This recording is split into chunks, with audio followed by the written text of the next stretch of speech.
Mesdames, Messieurs, bonsoir et bienvenue dans Question Éco. Au menu de votre émission ce soir, commerce interne et RSE.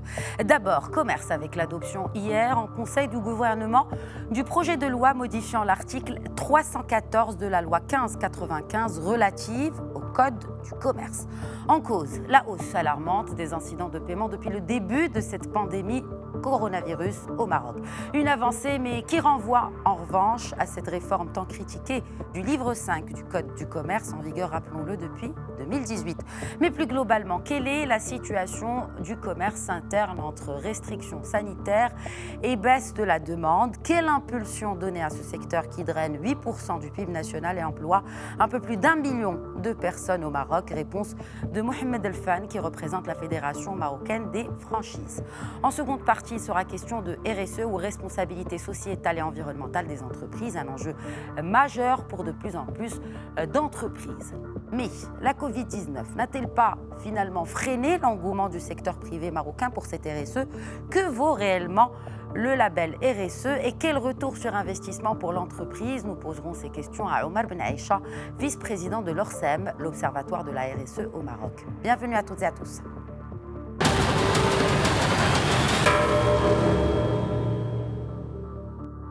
Avec 1,5 million de personnes exerçant ce métier, le commerce est le deuxième employeur au niveau national. Pendant le confinement, l'activité était naturellement à l'arrêt. Et avec les vacances, la fête de l'Aïd ou encore la rentrée scolaire, eh bien, la reprise semble être au rendez-vous. C'est un papier d'Ilham Barada. Rentrée scolaire oblige, la reprise des activités de commerce et de loisirs semble se confirmer. Dans sa dernière note de conjoncture, la Direction des prévisions économiques et financières relève une hausse de plus de 8% pour certaines activités. Selon ce document, l'activité économique nationale commence à afficher des signes de redressement au deuxième semestre.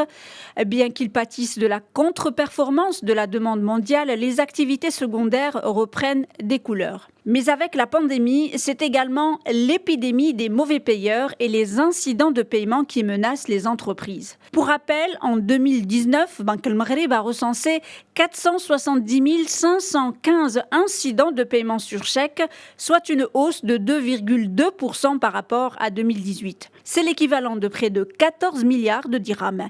Une situation qui a abouti à l'interdiction d'émission de chèques pour plus de 698 000 personnes, un chiffre en hausse de 3%. Les incidents de paiement étaient d'ailleurs à l'ordre du jour du Conseil de gouvernement. Lors de cette réunion hebdomadaire, l'exécutif a approuvé le projet de loi 3920 qui modifie l'article 314 de la loi 1595 relative au Code du commerce. Les dispositions de l'article 314 du Code du commerce établissaient l'amende fiscale que le titulaire du compte devait payer pour recouvrer la faculté d'émettre des chèques. L'amende était fixée entre 5 et 20%. Et avec nous depuis Casablanca, Mohamed Elfan, président de la Fédération marocaine de la franchise, la FMF. Bonsoir Mohamed Elfan. Oui, bonsoir.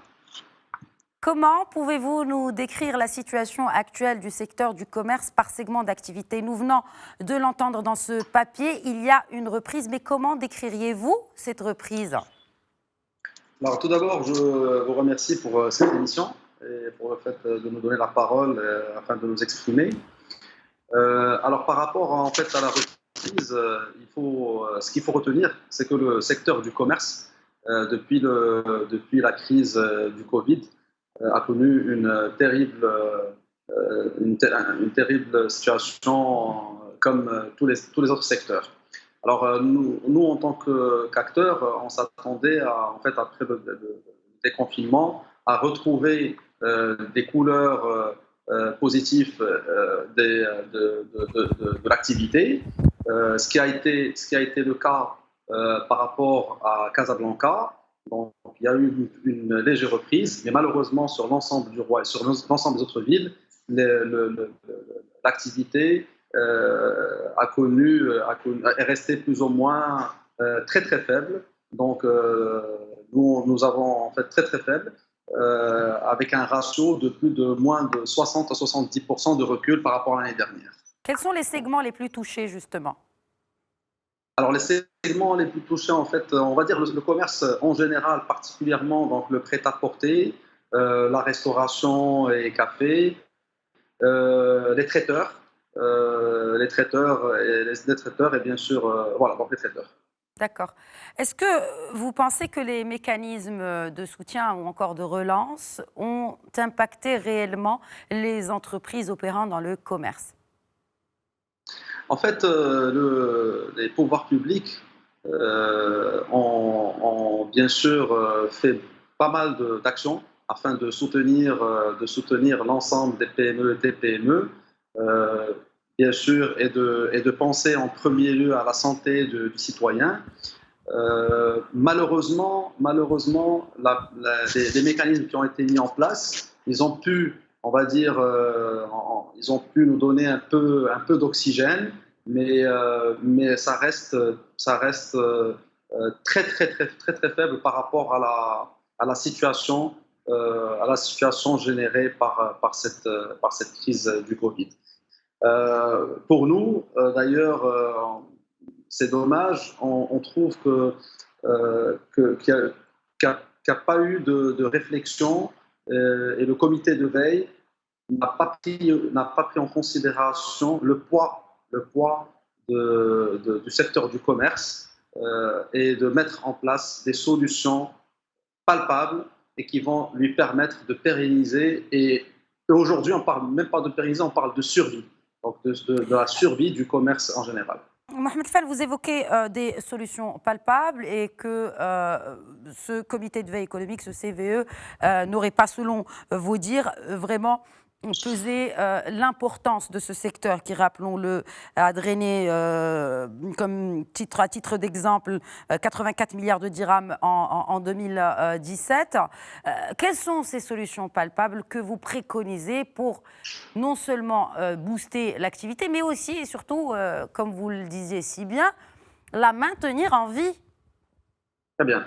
Alors en fait, mot pour nous, en tant que Fédération marocaine de la franchise et du commerce, il y a des solutions urgentes et il y a des solutions à moyen terme. Les solutions urgentes, d'abord, c'est la réflexion quand on souhaite mettre en place c'est-à-dire des restrictions pour une cause sanitaire, c'est la réflexion et en fait l'adéquation avec l'activité économique. Donc, par exemple, quand on prend une décision de confinement, de reconfinement, par exemple, d'une ville comme Casablanca et de la fermeture à 21 heures, il faut penser peut-être à d'autres mécanismes qui vont permettre à l'économie de continuer à produire. C'est très simple. Par exemple, pour nous, cette décision, le lendemain de cette décision, le secteur de la restauration et café ont reculé de 40%. Or, on aurait pu éventuellement peut-être mettre cette restriction de confinement, mais de laisser la livraison, et ça aurait peut-être pu impacter à pas moins de 10% l'activité. Ça, c'est par exemple une des premières des choses, c'est que nous avons besoin qu'ils constituent des commissions régionales qui vont aussi récupérer des indicateurs à travers les associations, les fédérations et les chambres de commerce, et puis prendre des décisions qui soient sanitaires et économiques. Donc ça, c'est la deuxième. Alors, les solutions urgentes, c'est au niveau du secteur bancaire. Il faut savoir que tout ce qui a été promis au départ, comme quoi les entreprises auront le droit de faire un report sur les échéances et sur le report de leur échéance crédit, ça a été fait, mais malheureusement avec des pénalités de retard. Or qu'au départ, le ministre des Finances avait bien précisé que le report allait être sans frais de frais.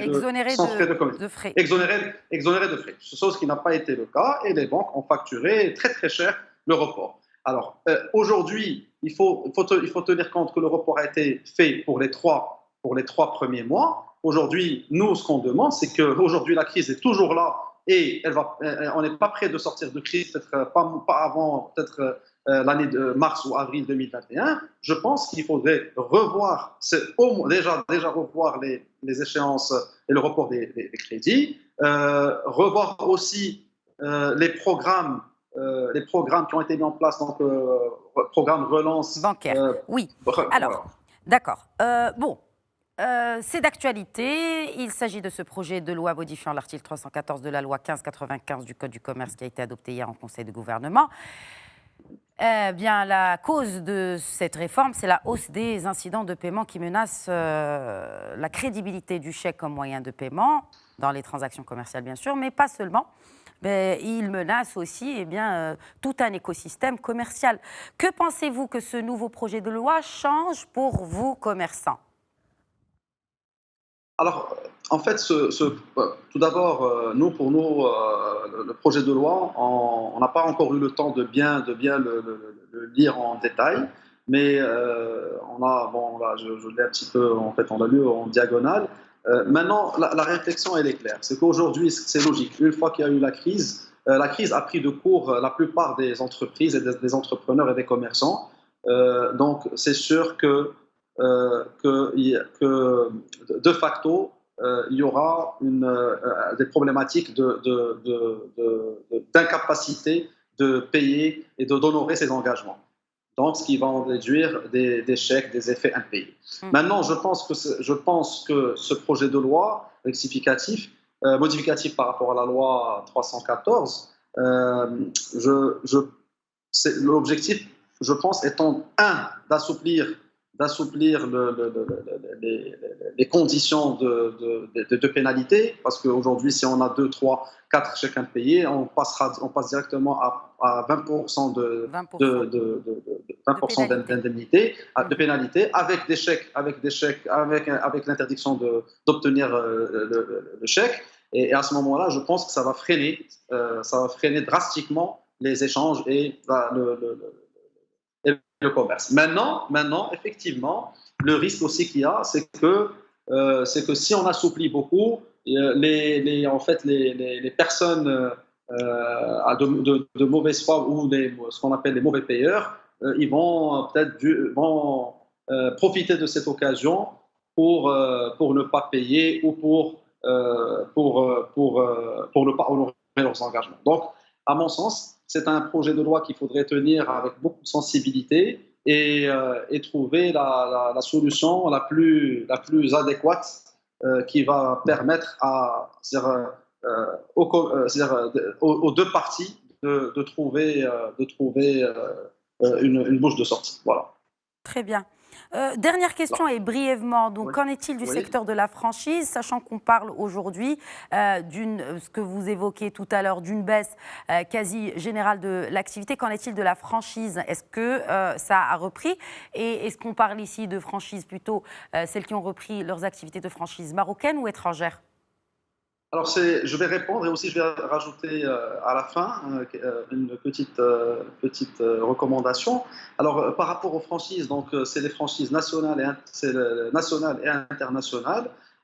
Pour nous, une franchise, c'est juste un mode de fonctionnement, mais finalement, c'est du commerce. Donc, comme je dis et que je redis, au niveau de Casablanca, il y a eu une activité qui a repris. La plupart ont enregistré une moyenne de 20 à 30% de recul.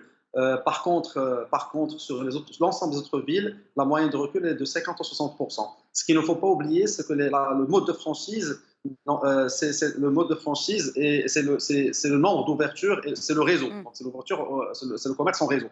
Et à ce moment-là, quand on a un réseau qui ne réalise pas du chiffre d'affaires, donc malheureusement, ça impacte l'ensemble de l'activité. Donc, c'est ça un peu la difficulté de la franchise. Et il y a le deuxième point, c'est la franchise internationale qui a été impactée fortement par la nouvelle loi de douane, c'est-à-dire les douanes qui ont augmenté, les frais de douane qui ont augmenté pratiquement de 25 à 40%. Ça a énormément impacté la rentabilité des entreprises qui sont en mode franchise internationale, surtout dans le retail. Merci beaucoup, Mohamed Elfan, président de la Fédération marocaine de la franchise, d'avoir répondu à nos questions. Merci.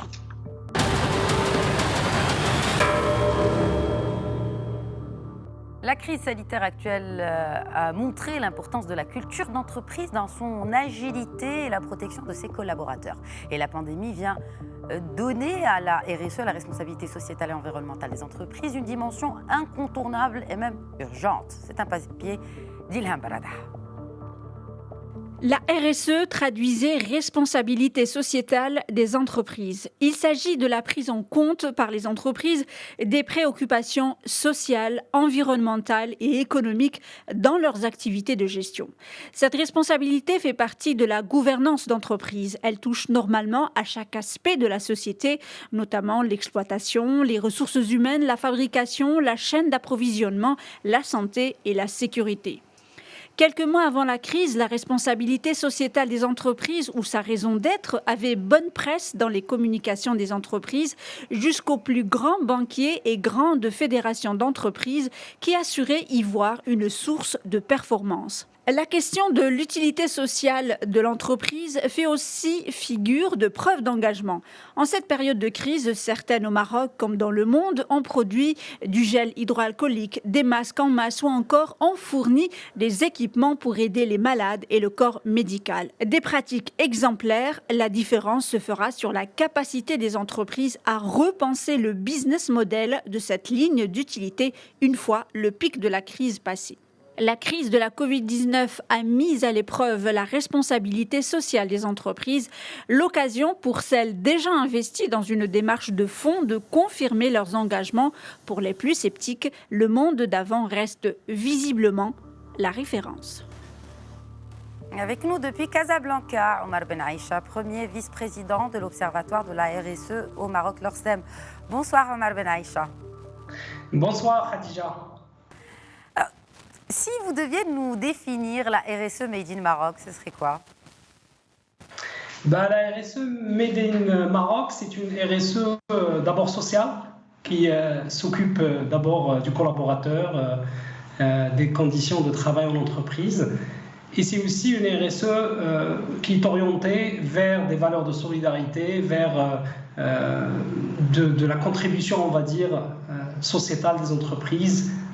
Dans ce sens où on a beaucoup d'entreprises au Maroc dans leur démarche RSE interviennent dans l'éducation, dans l'accès aux infrastructures. Donc ils appuient un peu les pouvoirs publics dans les actions pour permettre aux citoyens d'accéder à un certain nombre de services essentiels.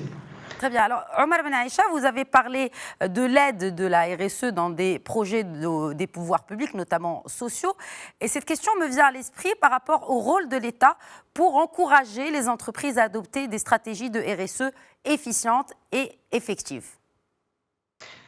Effectivement, les entreprises aujourd'hui se lancent dans des démarches RSE de façon volontaire, mais si l'État mettait en place un cadre qui est beaucoup plus incitatif, que ce soit au niveau de la réglementation, que ce soit au niveau de la fiscalité, que ce soit même au niveau de certains secteurs de l'économie, notamment si je prends l'exemple de l'économie sociale et solidaire, on pourrait avoir beaucoup plus de possibilités de création, on va dire, d'opportunités d'affaires, d'emplois, à la fois pour d'abord les jeunes dans les territoires, mais aussi pour les entreprises qui ont besoin aussi de projets pour déployer leur démarche RSE.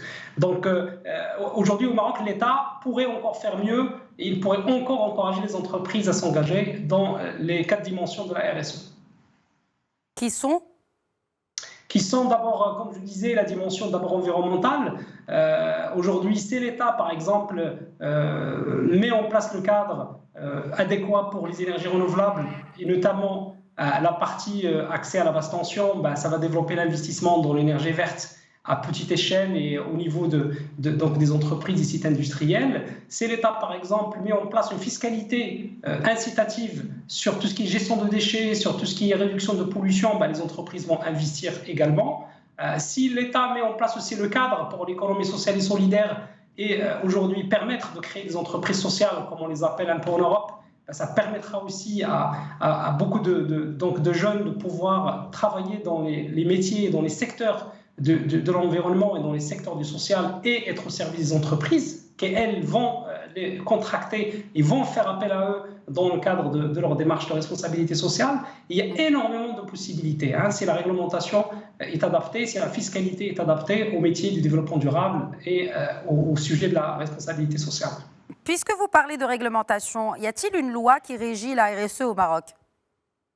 Alors, il y a plusieurs lois qui régissent la RSE au Maroc. Ça dépend de quelle dimension, de quel sujet. Si vous prenez par exemple la dimension sociale, on a un corpus aujourd'hui réglementaire autour du Code du travail qui est très très développé. Je pourrais même dire que c'est un corpus très proche du corpus réglementaire un peu français ou en tout cas du sud de l'Europe. Si je prends la partie environnementale aussi, il y a beaucoup de textes sur la partie environnement, mais en fait, c'est des textes beaucoup plus qui décrètent, on va dire, des exigences, des contraintes, mais on a besoin d'une autre génération de textes qui permettent aussi de donner des incitations. Je vous donne un exemple très simple pour que les gens comprennent mon propos.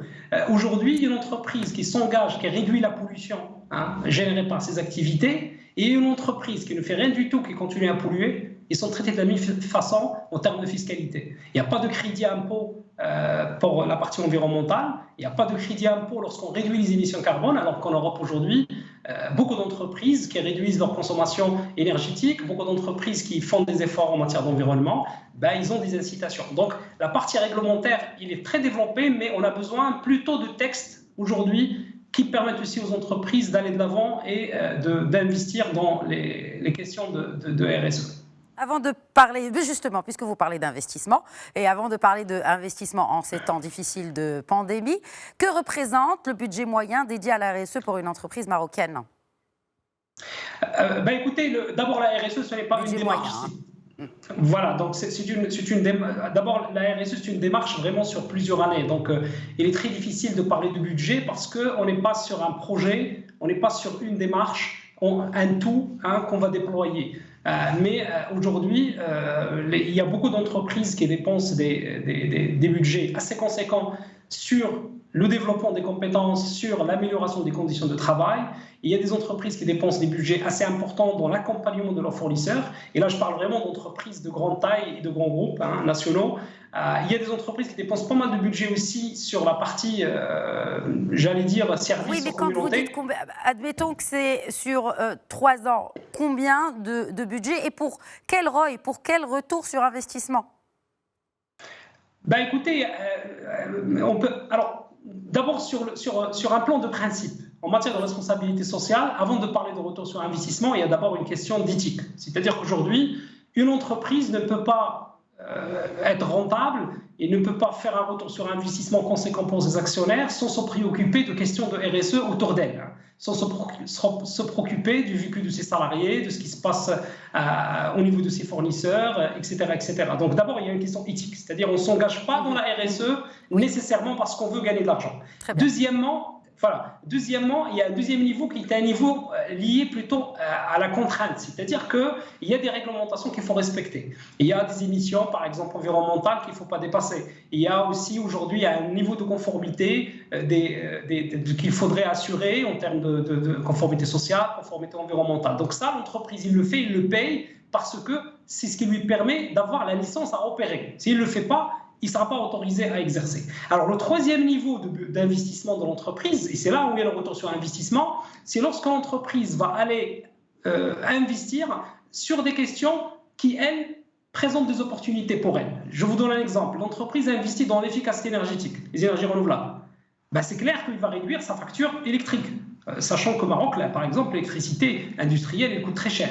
L'entreprise qui fait du recyclage, qu'est-ce qui va se passer ? Il va réduire le budget d'achat de matières premières parce qu'il valorise et il recycle un peu les produits qu'il produit elle-même ou des produits qu'il va aller acheter auprès de gens qui collectent les déchets industriels, etc. Donc le retour sur investissement, il vient lorsque la démarche RSE arrive à une maturité.